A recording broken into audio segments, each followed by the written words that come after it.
धूल से सने ख्वाब, यह वही गंध थी जो उसकी रगों में दौड़ती थी, जिसे वह पेरिस की चकाचौंध भरी सड़कों पर, न्यूयॉर्क की ऊंची इमारतों के बीच भी महसूस करता था।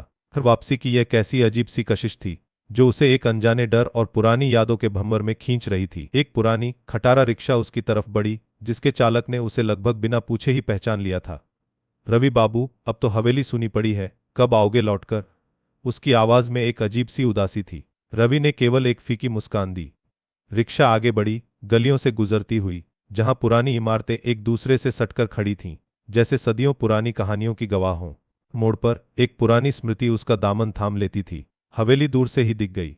उसकी भव्यता अब खंडहर में बदल चुकी थी, लेकिन उसकी आत्मा अब भी वहीं थी। दीवारों पर उगी हुई काई, टूटे हुए दरवाजे, बंद खिड़कियां, सब कुछ चीख चीख कर अतीत की दास्तान सुना रहा था। रिक्शे वाले ने उसे मुख्य दरवाजे पर उतारा। धूल और मिट्टी की परतें इतनी मोटी थीं कि लगता था जैसे समय भी यहीं आकर जम गया हो। रवि ने एक गहरी सांस ली और कदम भीतर रखे। अंदर हवा में नीम की पत्तियां और पुराने कागजों की महक घुली हुई थी। बीच आंगन में खड़ा वह एक परछाई सा महसूस कर रहा था, अपने ही अतीत की परछाई। रवि बाबू, एक धीमी आवाज आई। यह रामू काका थे जो बचपन से इस हवेली की देखभाल करते थे। उनकी आंखें अब धुंधली थीं, लेकिन पहचान की चमक अभी भी बाकी थी। रामू काका ने रवि को देखकर अपनी लाठी जमीन पर टिका दी और उनकी आंखें भर आईं। आ गए बाबूजी, लगा था अब तो सबने हमें भुला दिया। रवि ने उन्हें गले लगा लिया। काका के सूखे कंधों पर हाथ रखते ही उसे लगा जैसे समय का चक्र थम गया हो और वह फिर से उसी बचपन में लौट आया हो। अगले कुछ दिन रवि ने हवेली को संवारने में बिताए।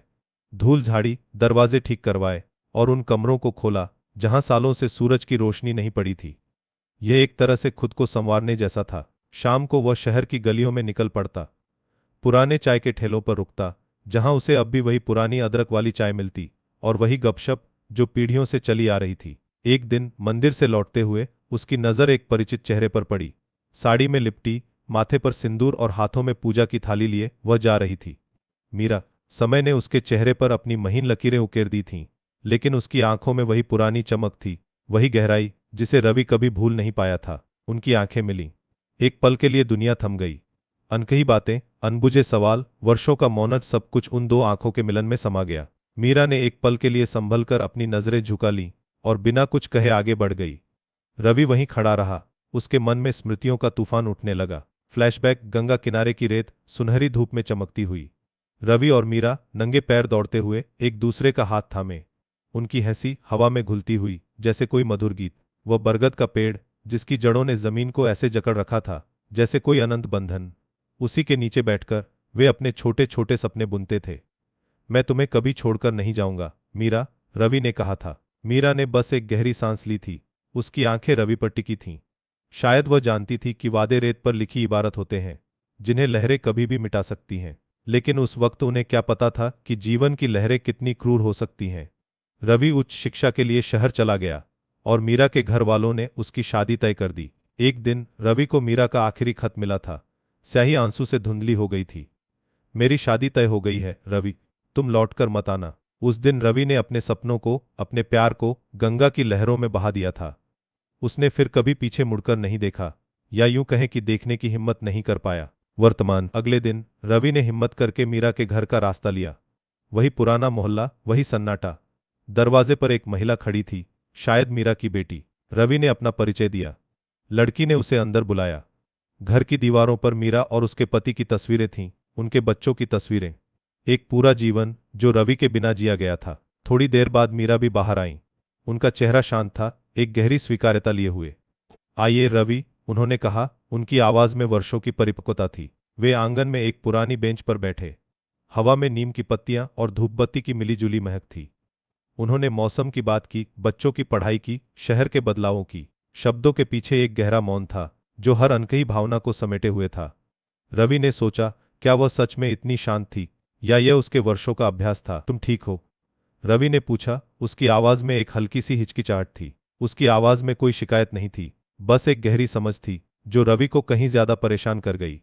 उसने अपनी जिंदगी में सब कुछ पाया था, पैसा, सम्मान, विदेश में एक सफल करियर, लेकिन उस क्षण मीरा के सामने उसे लगा जैसे उसने कुछ सबसे कीमती चीज खो दी है जिसे पैसे से खरीदा नहीं जा सकता था। वह शांति, वह स्वीकार्यता। शाम ढलने लगी थी। सूरज का रंग नारंगी से गहरा लाल हो गया था। और उसकी किरणें हवेली की पुरानी दीवारों पर एक उदास चमक छोड़ रही थीं। रवि ने मीरा से विदा ली।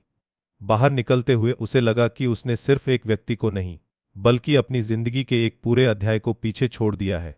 हवेली लौटकर वह अपने कमरे में बैठा रहा।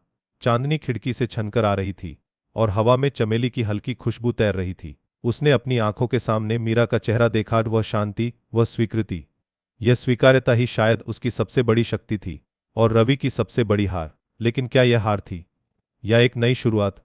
उसने महसूस किया कि वह शहर में वापस नहीं जा पाएगा।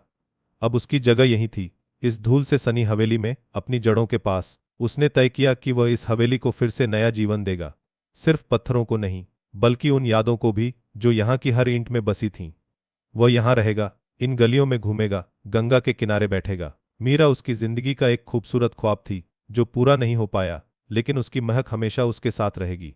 हवेली, यह शहर अब उसके लिए सिर्फ अतीत नहीं, बल्कि एक नया वर्तमान था, जहां वह अपने टूटे हुए टुकड़ों को फिर से जोड़ सकता था। रवि ने खिड़की से बाहर देखा। चांदनी में नहाई हवेली शांत और भव्य दिख रही थी। दूर कहीं से गंगा की धीमी लहरों की आवाज आ रही थी, जैसे कोई प्राचीन गीत गा रही हो जो समय के साथ बहता रहता है, अनवरत, अविरल। आपको यह कहानी कैसी लगी? हमें कमेंट्स में बताएं और चैनल को सब्सक्राइब करना न भूलें।